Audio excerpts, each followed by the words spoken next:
Bonjour à toi, je suis contente de te retrouver aujourd'hui. Je suis Elianta, sorcière de lumière. Je fais cette vidéo parce que hier je suis tombée sur une citation dans un livre et ça m'a inspirée, ça m'a donné envie de retrouver les autres. Dans cette vidéo, je vais te parler de mon parcours spirituel et de la toute première étape, de l'âge de 3 à 6 ans. Mais d'abord, je veux prendre le temps de canaliser, de me connecter à plus grand que moi à propos de ce sujet. Pourquoi est-ce important de se reconnecter à sa toute petite enfance pour se retrouver soi-même ?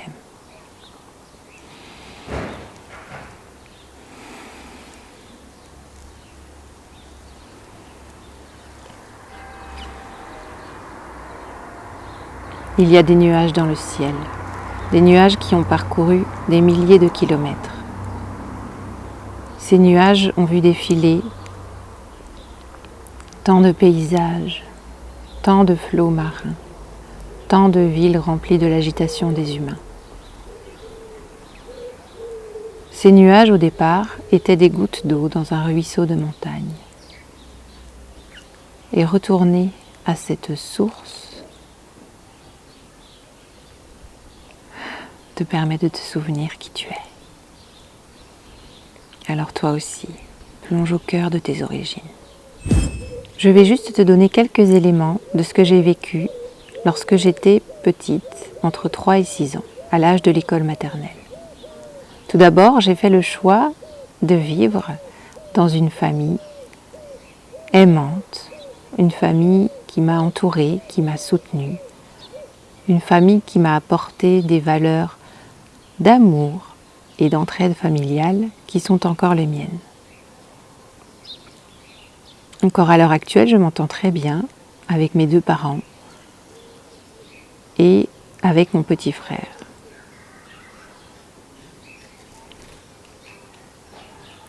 Je ne peux pas forcément leur dire tout ce que je suis parce que je respecte infiniment qui ils sont et leurs croyances et leur système de valeurs. Et si je me dévoilais complètement, je pense qu'ils ressentiraient une inquiétante étrangeté. Et je ne veux pas les mettre mal à l'aise. Je me souviens bien de la période où j'étais âgée de 3 à 6 ans. Ce qui m'a le plus marqué, c'est que j'étais une personne joyeuse, ouverte sur les autres. J'étais une petite fille qui adorait bavarder et qui aimait aussi chanter, même si on me disait « tais-toi, tu chantes faux ». Mais j'avais quand même envie de fredonner et de continuer. J'étais d'une bonne humeur communicative, mais pas exactement du genre à faire le clown. Non, simplement j'avais ce plaisir d'être avec les autres, d'être entourée de mes amis. Lorsque j'avais cet âge-là, j'avais un amoureux que j'aimais très sincèrement. Et j'avais une meilleure amie et quelques autres amis. Nous jouions ensemble dans la cour de la maternelle et je me souviens très bien qu'à cette époque-là, la magie faisait partie intégrante de ma vie. Tout ce que j'imaginais se concrétisait immédiatement en jeux et en objets invisibles pour les autres, mais avec lesquels je pouvais jouer pour moi-même ou dans des jeux partagés avec mon frère ou mes amis proches.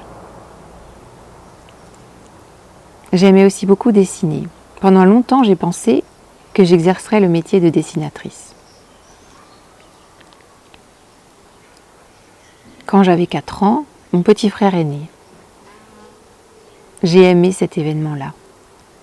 Et j'ai pris mon rôle de grande sœur très à cœur, peut-être trop, parce que cela a entraîné en moi une certaine rigueur et peut-être une forme de rigidité.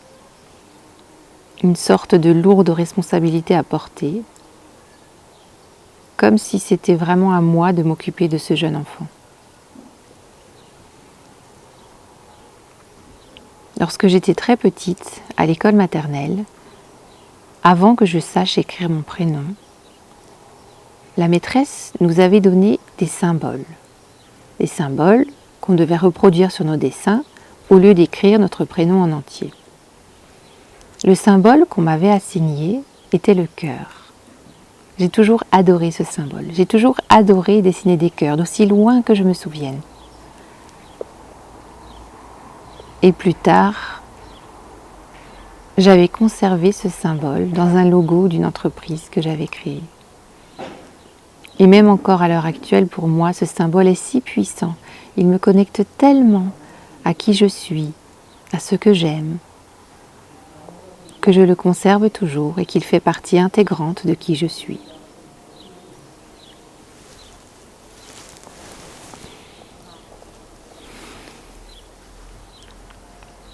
Quand j'avais 5 ans, ma grand-mère est décédée, ma grand-mère paternelle. Je me souviens très bien être allée la voir, avoir vu sa dépouille, être allée au cimetière lorsque toute la famille pleurait au moment de son enterrement. Et je me souviens parfaitement qu'en tant qu'enfant, je ressentais une immense incompréhension. Je savais qu'elle était morte, je savais très bien qu'elle ne reviendrait plus, mais je ne comprenais pas la tristesse incommensurable des adolescents et des adultes qui m'entouraient. Pour moi, à 5 ans, la mort n'avait absolument rien de triste. Il n'y avait donc pas de légitimité à pleurer.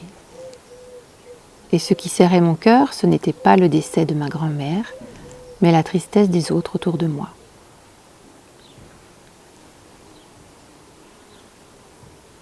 Encore à l'heure actuelle, quand j'y repense, je n'ai jamais vécu dans ma vie un deuil de quelqu'un décédé qui me mette dans un profond état de chagrin pendant longtemps. Je n'ai jamais vécu ça.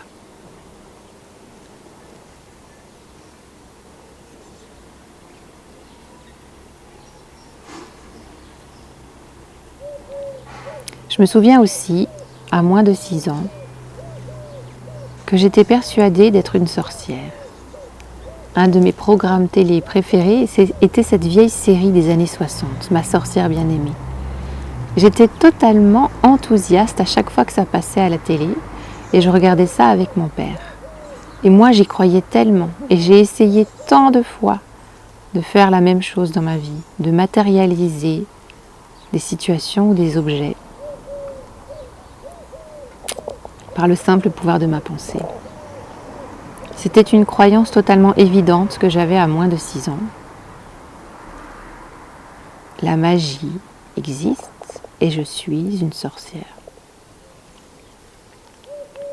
Mais par la suite, il a fallu mettre cette croyance de côté, puis l'enfouir tout au fond, parce qu'elle n'était pas compatible avec ce que pensent la plupart des êtres humains sur cette terre. Et il me semblait important de respecter les autres et leurs croyances. Et à ce moment-là, vers 6 ans, je me suis dit que ce respect infini que j'ai aux autres nécessitait de mettre de côté certains aspects de ma personnalité et certaines de mes croyances afin de ne pas les heurter. Et je me souviens enfin que vers 3 ans, je faisais des cauchemars avec des poissons, des gros poissons bleus outre-mer qui passaient au-dessus de mon lit. Et ce n'est que bien des années plus tard, en 2018, que quelqu'un m'a dit que ce symbole du poisson est un symbole d'abondance et qu'il n'y a pas lieu d'en avoir peur.